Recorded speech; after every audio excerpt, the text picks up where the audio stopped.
Hey everybody, welcome back, and today we're going to be doing a review video of Seaworld San Antonio. We just recently took a trip there just a couple of weeks ago, so I wanted to do an updated review video of this, something we haven't done in a while.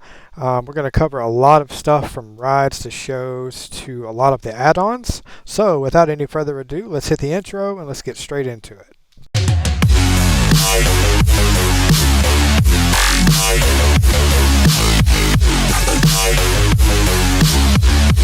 If you guys enjoy the content and you want to see more content like this, don't forget to hit the subscribe button, turn on notifications, and if you want to help support the channel even further, go ahead and smash the thumbs up button. There is a lot of information we're going to cover here, so we're going to leave timestamps down below so you guys can kind of skip and move around if you guys want to.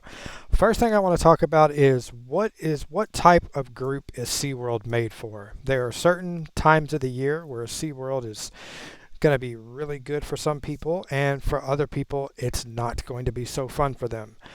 Particularly people with smaller children. People with smaller children are more likely to go during summer, spring, maybe even early in the fall, most definitely around Christmas time, especially during the Christmas break. But people with small children are less likely to want to go during Halloween times when they have all the stuff going on there with Halloween. There are some kiddie stuff for Halloween that goes on there at SeaWorld, but it's not something that's really going to attract a bunch of small children in the area. Usually if you have small children, infants and toddlers, you're going to want to kind of keep them away from that because you don't want them to die of a heart attack, or if you're like me, you're like sending your kid into the meat grinder and then just sitting back and watching it. It's completely entertaining. It's hilarious. And you kind of teach them that, there are some things in this world that are just scary. But aside from that, SeaWorld is most commonly used for children because of the shows. The shows and the rides at this park are absolutely incredible, especially when it comes to smaller children. There's an entire section specifically made just for children and riding rides. If you're visiting the park, especially if it's going to be a busy time, I would recommend as soon as you get into the park, being there as soon as the park opens. And if you have kids and you would like to ride the kid rides in the section, in that entire kid section, I would recommend going straight there. Don't go to other rides and then say, you know what, we'll come back later and do this for the kids. Because trust me, once you get there later in the day, the lines for these kid rides are absolutely incomprehensible. It's ridiculous. You're looking of upwards of like an hour to an hour and a half wait time on the kiddie coaster there. You're looking of upwards of about 45 minutes to an hour on the drop tower. The miniature carousel they have there, the lines are completely crazy. So the best thing to do is as soon as you get to the park, the first thing you do is you go to the kid rides. Because there's not a lot of people there right when they open. Most of the people that are there are going to be going to Texas Stingray, Steel Eel, Journey to Atlantis, Great White. Now the new log flume, they're going to be heading there. So the best opportunity if you have kids is to hit that area first. As far as the shows, there are several different shows that go on. Our favorite show that we like to go to is either Ocean Discovery, which is on the backside area like you're going towards Journey to Atlantis, or Orca Encounter, which in retrospect is a killer whale show. The killer whale show is something that if you haven't seen, you probably should go see it. You're already there. Anytime that you buy park admission, you don't have to pay separately to watch the shows and ride the rides. All of that is included in your admission to the park. So if you buy one-day park admission, you have the ability to ride all the rides, go see all the shows, go to the penguin exhibit, do all of these things. They're all included in there.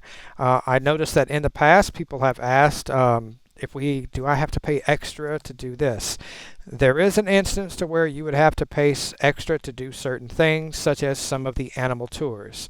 There are specific animal tours in and around the park that sometimes are a really good investment, but some of them really aren't. They sound like a good investment based on the way they promote them, but they're really not. For example, the Killer Whale Tour. You're there with a group of people who also paid for it, and you essentially wait in line to take 3 pictures with a killer whale sitting behind you in the tank. It is an absolute waste of money. If it's something you want to do for one time and you want to get a picture with you and your kids with the killer whale behind you, and that's what you want for your family, then by all means go for it. But if you're looking for something like an immersive or something that's going to be really educational type of tour, that is not going to be the tour for you. The bad thing about these tours is most of these tours are leaned towards adolescent children. They are not friendly when it comes to toddlers, pretty much anyone under the 48-inch height requirement.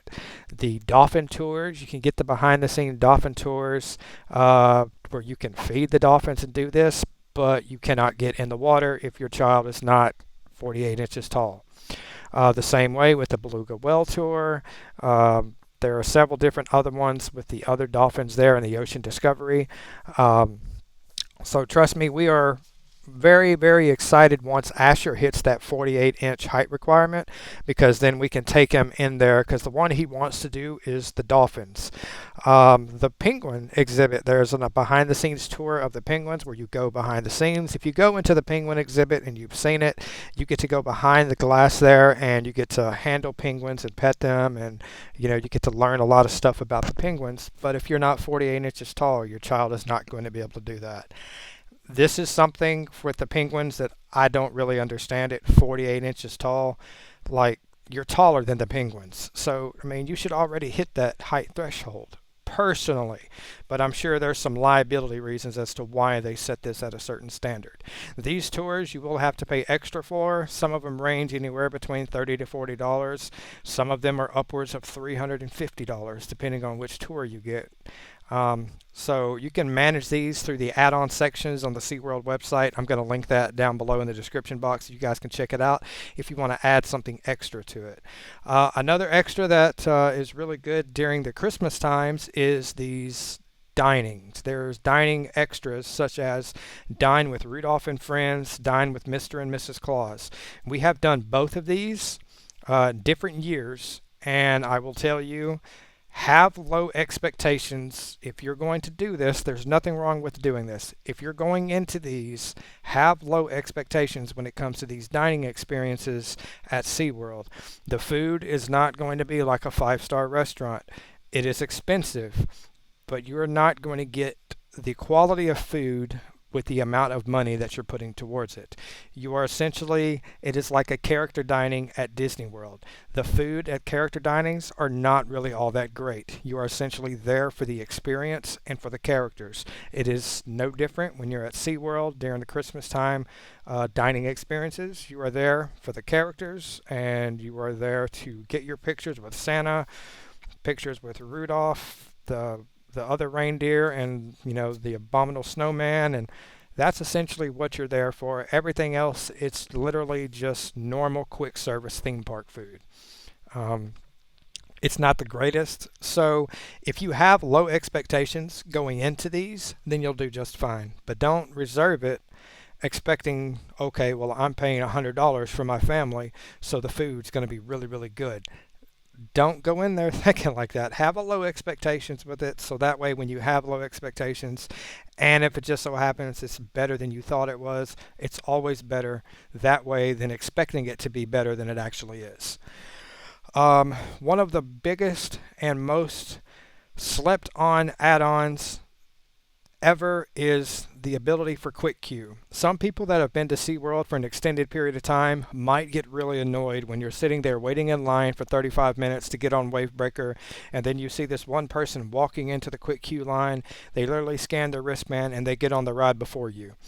That is what quick queue is. It is essentially, it allows you to skip the line and not have to wait in line as long. When we're going to SeaWorld to do a lot of riding, to get footage, or just to have fun, we most always get quick queue.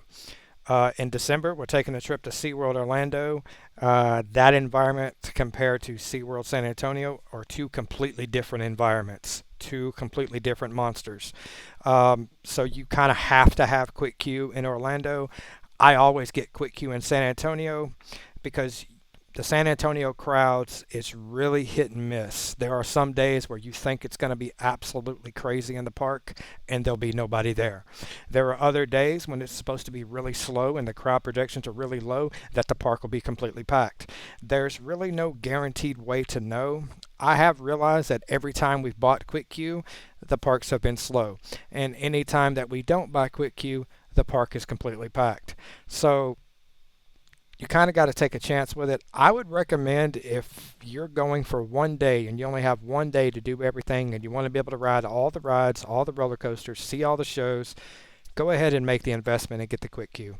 It's going to be extremely beneficial for you because you're not going to have to spend a lot of time waiting in line.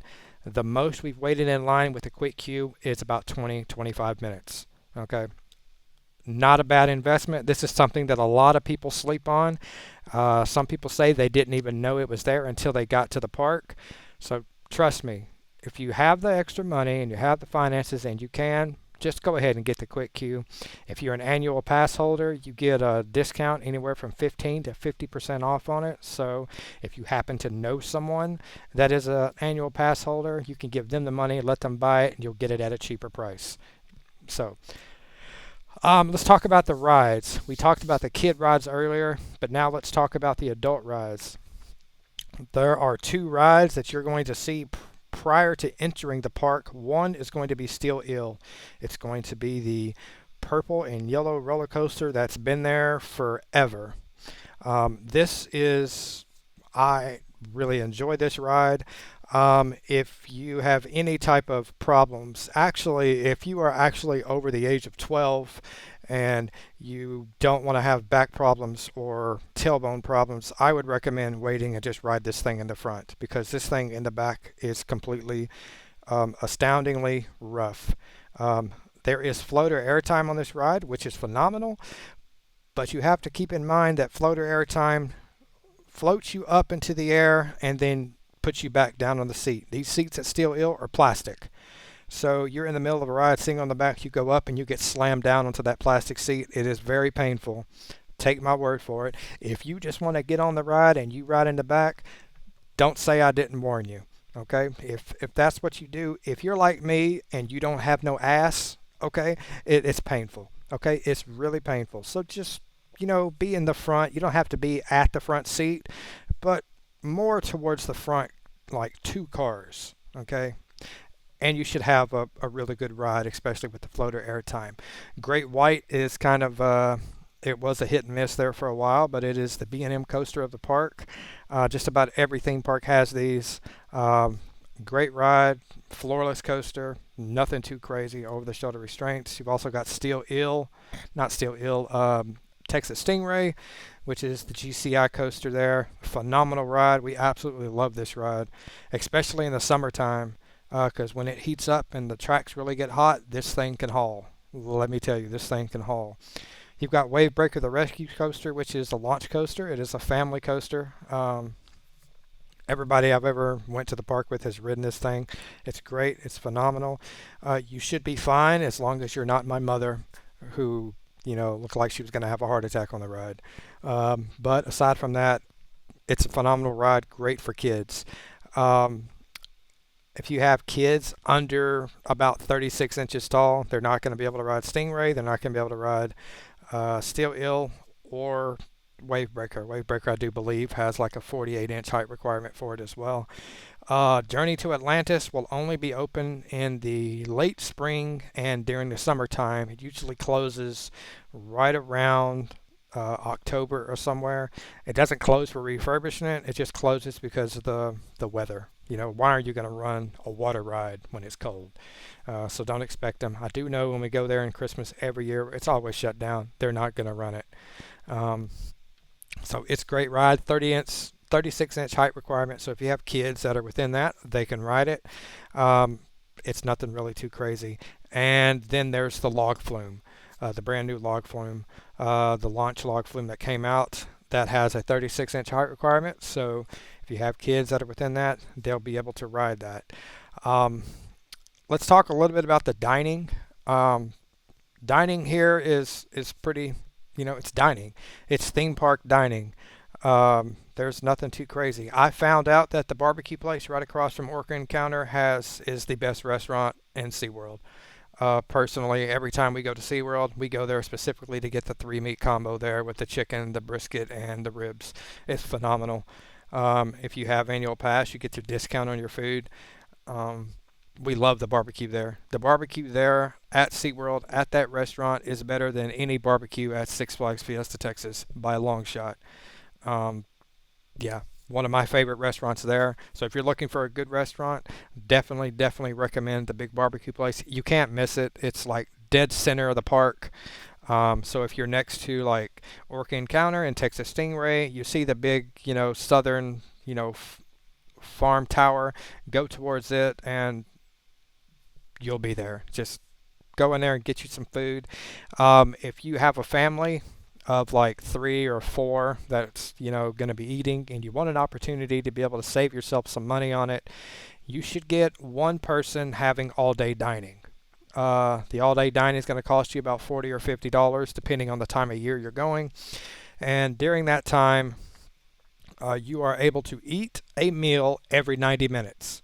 So if you stagger when you eat with your family, you can make your all day dining last if you have the adults eating every 90 minutes and then let the kids eat whenever they eat. But you can save yourself money that way. And like I said, you can eat every 90 minutes. So you can keep getting it every 90 minutes, which also applies for snacks. You can use your all day dining, get a snack, and then 90 minutes get lunch. 90 minutes from now, get another meal. 90 minutes, you can keep using it for the entirety of your stay. Now, if you're like us and we usually only eat one meal when we're in the park, we usually eat at 2. After that, we usually dip out and go to Fiesta, Texas at the end of the day because we have dining plans over there. Then, yeah, there's just no reason to have that. No reason at all, because it's just, you're going to be paying $25 a person to eat. You might as well just go ahead and pay the $25 to be done with it. It's not worth the all-day dining. But yeah, we absolutely love this park. We love going to this park. This park really peaks up, I do believe, during Christmas time with their Christmas lights display. They do a phenomenal job. They do a lot better job than Fiesta Texas does, although I can say this past year Fiesta Texas stepped it up a little bit. But I still believe that SeaWorld definitely does a better job with their Christmas than Fiesta Texas does. So if you have kids that love Christmas lights, this is a great opportunity for them to see a lot of Christmas lights. So that's going to do it, man. That's our review of SeaWorld in San Antonio. If you guys have any questions or concerns, or you want to add anything to it, don't forget to sound off in the comments section down below. Thank you guys for tuning in, and we will see you guys in the next one. Peace.